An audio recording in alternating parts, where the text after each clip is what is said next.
देयं सदा परिभवग्नमभीष्टदोहं तीर्थास्पदं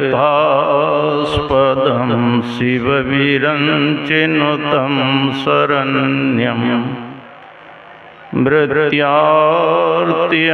प्रणतपालभवाधिपोतं वन्दे महापुरुषते चरणारविन्दं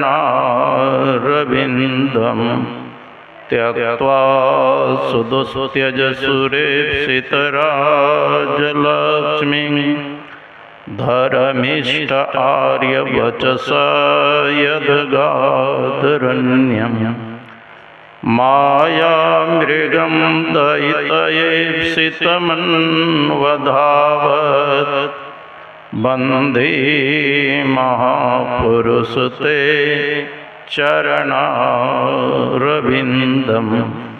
अखण्डानन्दबोधाय शिष्यसन्तापहारिणे सच्चिदानन्दरूपाय रामाय गुरवे नमः। पूज्यपाद के श्री चरणों में कोटि नमन। पूज्यपाद गुरुजन, उपस्थित माता एवं भक्तिमती बहनों, मुद मंगल में संत समाज, गुरु महाराज की असीम कृपा से हम लोग 2 दिवसीय संत मत सत्संग में बैठे हुए हैं और आप लोगों का बहुत बड़ा भाग्य है जो गुरु सेवी स्वामी भगीरथ जी महाराज महर्षि आश्रम कुप्पा घाट से पधारे हैं। उनके दर्शन और कल्याणकारी वचनों का श्रवण करेंगे। और बनारस से पधारे स्वामी रविशंकर बाबा महाराज जी उनके कल्याणकारी वचनों का श्रवण कर रहे थे। गुरु महाराज के संबंध में आप लोगों ने बहुत कुछ सुना और गुरु महाराज मैं 86 ईस्वी में आया था, साक्षात गुरु महाराज के दर्शन भी किए। और आप लोगों को पता होगा कि जब मैं 86 ईस्वी में आया था तो गुरु महाराज के कमरे के नीचे एक चटाई बिछा करके पूज्यपाद वहीं विश्राम करते थे। गुरु महाराज के निकट ही पूरा उठाने बैठाने का काम करते थे। 12 पिजरपुर हाट के 8-10 माई आई थी कुप्पा घाट। पहले मलसरी गाछ था जो पुराना वाला, वो तो कट गया, नया बनाया वहाँ पर लगाया गया है। वहीं आकर के 8-10 माई हल्ला करती थी और गुरु महाराज की सेवा में पूज्यपाद कमरा में ही विराजमान थे। तो पूज्य बाबा के मन में हुआ कौन दिहायत से माई लोग आई है, बहुत हल्ला कर रही है। मन में हो रहा था कि जाके मना कर दें। फिर सोचने लग गए जाए मना करने के लिए, अब गुरु महाराज यहाँ पुकार कर लेंगे। तो इसी उधेड़ बुंद में पूज्य बाबा नहीं गए। गुरु महाराज की कृपा हुई। गुरु महाराज गुरु सेवी स्वामी भगीरथ जी महाराज से कहते हैं हमको जो चित्त लेटे थे गुरु महाराज का हमको बैठाओ। तो पूज्य बाबा गुरु महाराज को बैठा दिए, पीछे मसमल लगा दिए, बगल में तकिया लगा दिए और नीचे पदौन लगा दिए। अकस्मात गुरु महाराज को खांसी हुई तो पूज्यपाद गए, पात्र लेकर के गुरु महाराज के सामने दे दिए। तो उसी में गुरु महाराज फकार को फेंकते हैं और उस पात्र को पूज्य बाबा चले गए धोने के लिए। तब तक में क्या हो, जो 8-10 माई थी, एक माई पगली हो गई। वो दौड़ करके आती है गुरु महाराज के कमरे में और गुरु महाराज उठना टेक करके प्रणाम करने लगी, मतलब अपना मस्तक गुरु महाराज के चरण पर रखने लगे अब गुरु महाराज क्या करते, दोनों चरण को पीछे खींच लिए। अब पगली का माथा नीचे चला गया। अब गुरु महाराज दोनों चरण पगली के माथे पर। तब तक में पूज्य बाबा आते हैं बाथरूम से पात्र को धो करके। पूज्य बाबा कहते कौन आ गई, कौन आ गई। और तब तक में और 2-4 माई आ गई। तो माई कहती हैं बाबा ये 12 पिजरपुर हाट के गिरधारी साव के भंजी है, एक पुत्र हुआ है, वो पगली हो गई है, अपने बच्चे को दूध नहीं पिलाती है। गुरु महाराज गए थे, पूज्य बाबा निवेदन किए कि 12 पिजरपुर हाट के गिरधारी साव के भंजी है, एक पुत्र हुआ है, वो दूध नहीं पिला रही है, कहीं भाग जाती है। तो गुरु महाराज कहते हैं मैं ईश्वर से प्रार्थना करता हूँ वह शीघ्र अच्छी हो जाए। इतना कहना था कि वो पगली का पगलपन ही समाप्त हो गया। महाराज की जय। और वह गुरु महाराज को प्रणाम करके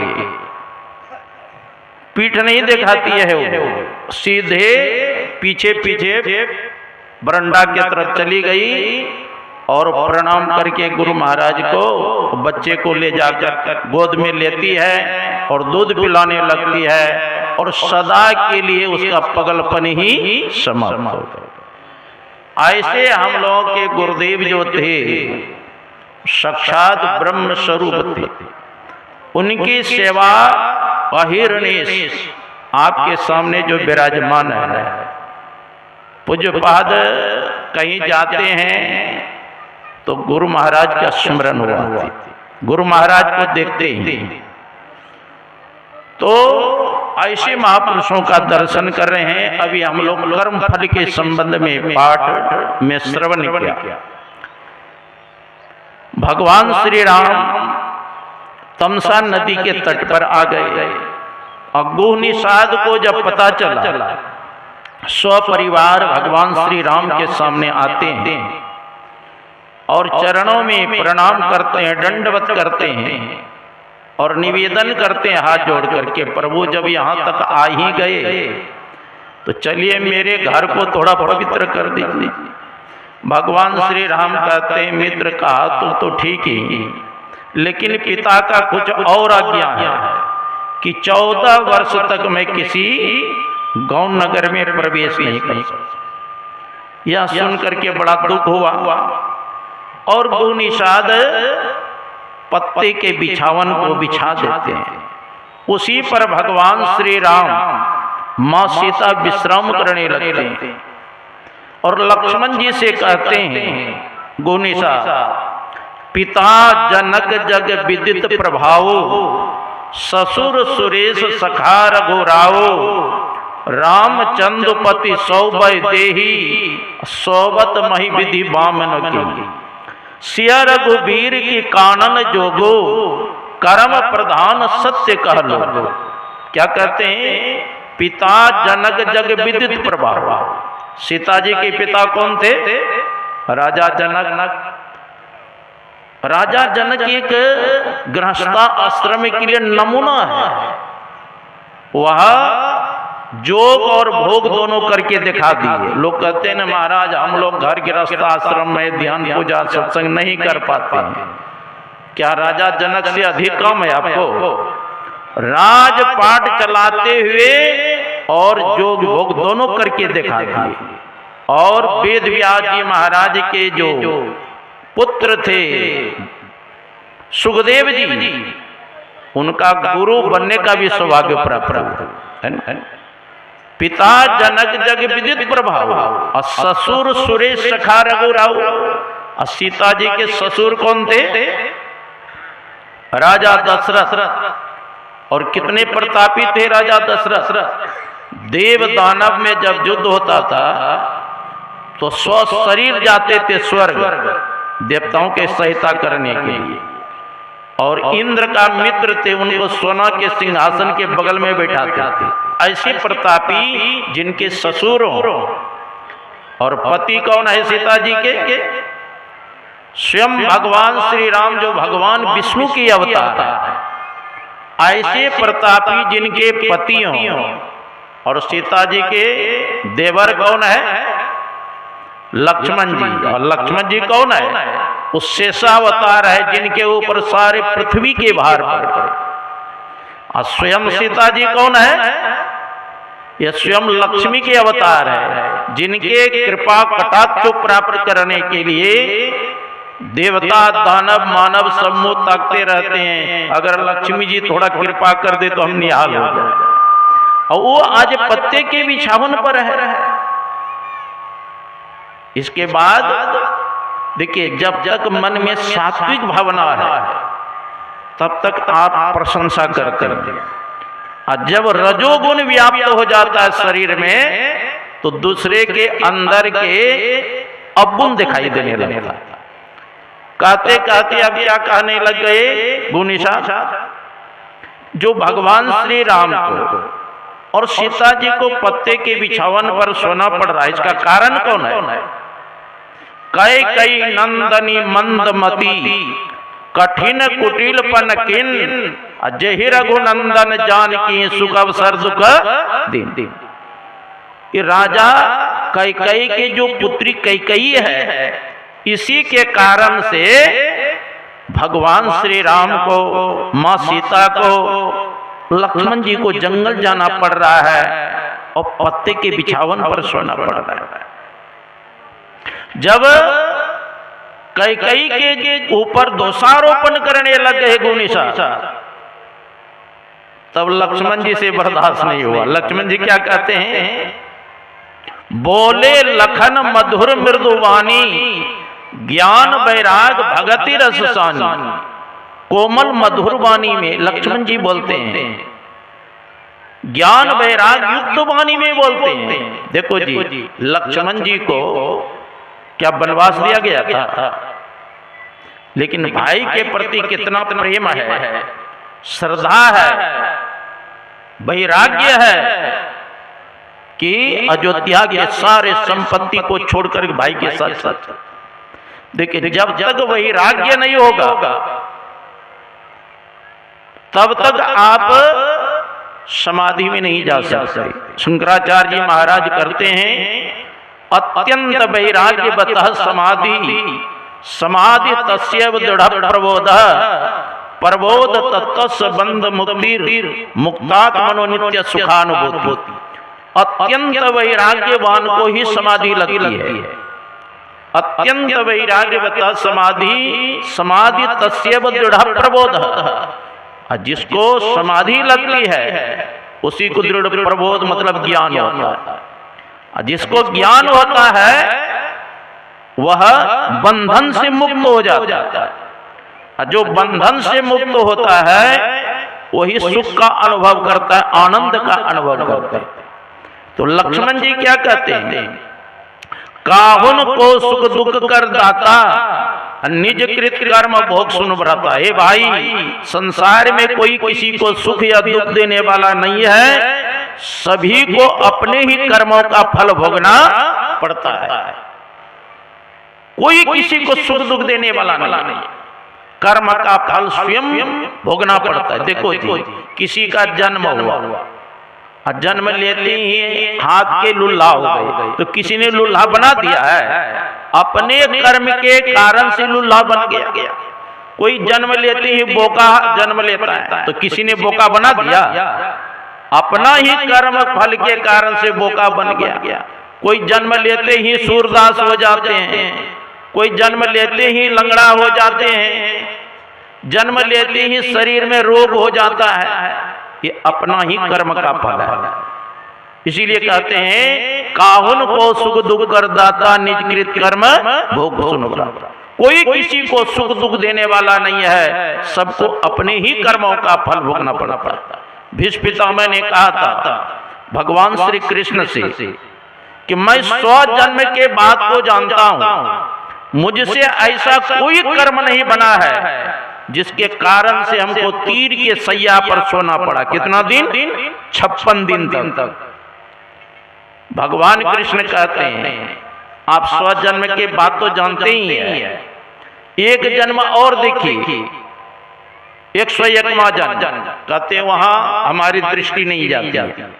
का 101वां जन्म में भी आप राजा थे, कहीं जा रहे थे रथ पर सवार होकर, एक सर्प ने रास्ता काट दिया, उस सर्प को मरवा के कांटे की झाड़ी पर पकवा दी। वही पाप कर्म का फल पीछा किया है और 101वां जन्म में आपको तीर के सैया पर सोना पड़ रहा है ना। अर्जुन ने इतना बाण मारा था, तीर का ही बिछावन बन गया था। और कहा तकिया दो बेटा, तो और 3 बाण और ललाट में मार है ना। एक दिन किसी को कांटा गड़ जाता है, कितना कष्ट होता है। तीर के बिछावन पर जो सोए, कितना कष्ट होता होगा, कल्पना कीजिए। तो मानव जब सोता है तो कर्म फल भी उसके साथ सो जाता है। मानव जब चलता है तो कर्म फल भी उसका पीछा करता है। मनुष्य अगर गुफा के तलहटी में चला जाए, वहां भी कर्म फल उसका पीछा नहीं छोड़ेगा, वहां भी पीछा करते रहेगा। इसीलिए भगवान कृष्ण ने कहा कर्मण्येवाधिकारस्ते मा फलेषु कदाचन, कर्म फल हेतु भूमाते संगस्व कर्म। हे अर्जुन, तेरा कर्म करने में अधिकार है, फल में नहीं। अगर मनुष्य को फल में अधिकार देता तो चुन चुन करके फल लेता, बुरा बुरा कर्म करता। भगवान कहते ऐसा नहीं होगा, जैसा कर्म करेंगे वैसा ही फल मिलेगा। मैंने महाभारत में पढ़ा, मनुष्य पुण्य कर्मों का फल भोगना तो चाहता है, लेकिन मनुष्य पुण्य कर्म करना नहीं चाहता। का उसी प्रकार मनुष्य पाप कर्मों का फल भोगना तो नहीं चाहता है, लेकिन मनुष्य प्रयत्न पूर्वक पाप कर्म करते हैं। तो पाप कर्मों का फल दुख होता है, नरक में जाना पड़ता है। पुण्य कर्मों का फल सुख होता है और स्वर्ग जाते हैं। और भक्ति करेंगे, सत्संग करेंगे तो मुक्ति को प्राप्त करेंगे।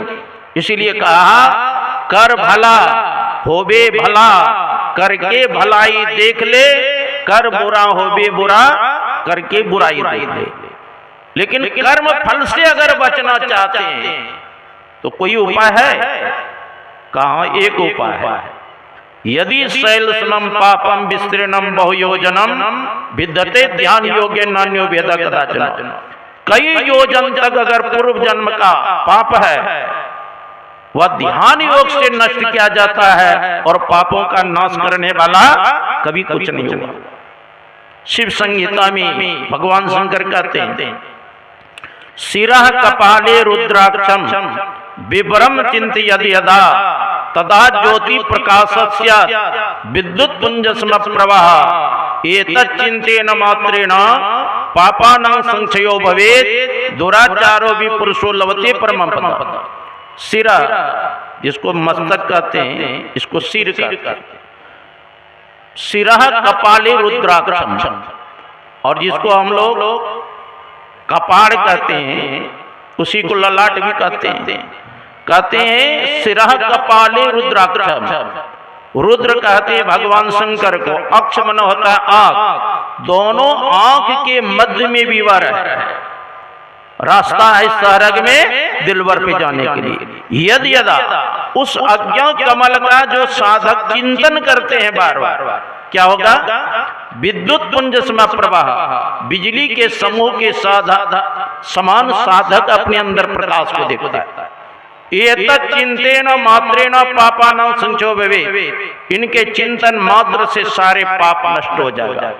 दुराचारो भी पुरुषो लभते परमं पदम्। दुराचारी ही व्यक्ति क्यों न हो, अज्ञा कमल का जो ध्यान करता है कहते वो परम पद के अधिकारी हो जाएगा। तो संत मत में है अगर कर्म फल से बचना चाहते हैं तो एक नाम का जप करें, एक रूप का ध्यान करें, दृष्टियों अनुसंधान करें तो हम लोगों का परम कल्याण होगा। विशेष रूप से हम लोग पूज्य वाक्य कार्य श्रवण करें। बोलिए श्री सद्गुरु महाराज।